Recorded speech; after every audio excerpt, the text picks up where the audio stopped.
안녕하세요. 오늘은 멘탈 강해지는 방법에 대해 얘기해 보려고 합니다. 저번 영상에서 멘탈 강한 사람의 특징에 대해서 얘기해 봤는데요. 이번엔 거기에 이어서 강한 멘탈과 약한 멘탈에 대해서 정리해 보고 강한 멘탈을 가지기 위해 우리는 무엇을 해야 할지를 조금 더 깊이 고민해 봤습니다. 여러분, 1000명의 사람이 있다고 친다면 초강력 멘탈을 가진 사람은 몇 명이나 될까요? 초강력 멘탈을 정의하긴 어렵겠지만 저는 두세 명 정도가 아닐까 싶습니다. 멘탈이 정말 강한 사람은 소수일 것입니다. 우리 대부분의 사람들은 인생이라는 긴 여정에서 크고 작은 고통과 괴로움의 순간들을 만나게 됩니다.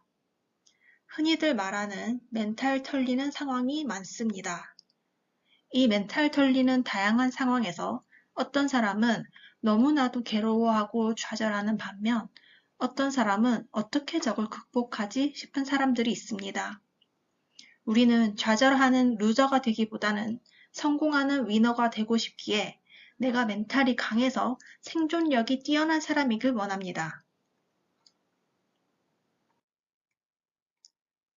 우리가 살면서 고통을 받는 순간들은 너무나도 많습니다. 그 고통과 괴로움은 다양한 모습으로 나타납니다. 누군가는 일생에 한 번 겪지도 못할 일을 누군가는 겪을 수 있습니다. 하지만 꼭 그런 큰일이 아니더라도 우리는 일상에서 멘탈이 털릴 만한 상황들을 만날 수밖에 없기에 겪더라도 너무 힘들지 않게 잘 극복해 나가는 인생을 원합니다. 유리 멘탈들은 강철 멘탈보다 고통에 대한 역치가 낮아서 더 많이 힘들어하고 극복도 오래 걸립니다. 강철 멘탈들은 쉽게 멘탈이 털리지 않는데 그 이유는 스스로 문제를 해결할 능력이 있기 때문에 불안도가 낮기 때문이기도 하지만 과도하게 상황에 반응해서 예민하게 굴지 않습니다. 또 힘든 일이 생겨도 이를 극복해내고 원하는 바를 이뤄냅니다. 멘탈이 강한 사람은 그 이유가 뭔지를 다시 한번 곰곰이 정리해보면 우선 고통 자체를 덜 받는 경우가 많습니다.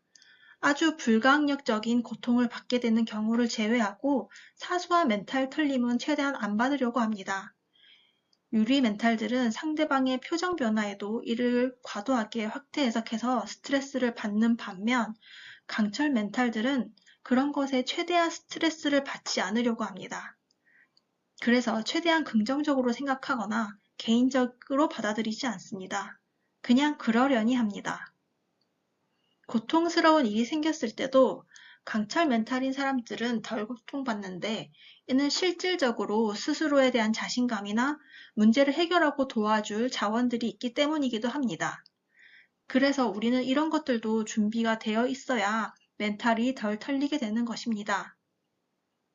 유사한 맥락으로 내 삶과 주변에 대한 사랑하는 마음과 삶에 대한 목표가 있으면 그 고통에 매몰되어 있기보다 빨리 벗어나고 더 중요한 일을 하는데 집중하게 되면서 기존의 고통에서 회복하게 되는 것 같습니다.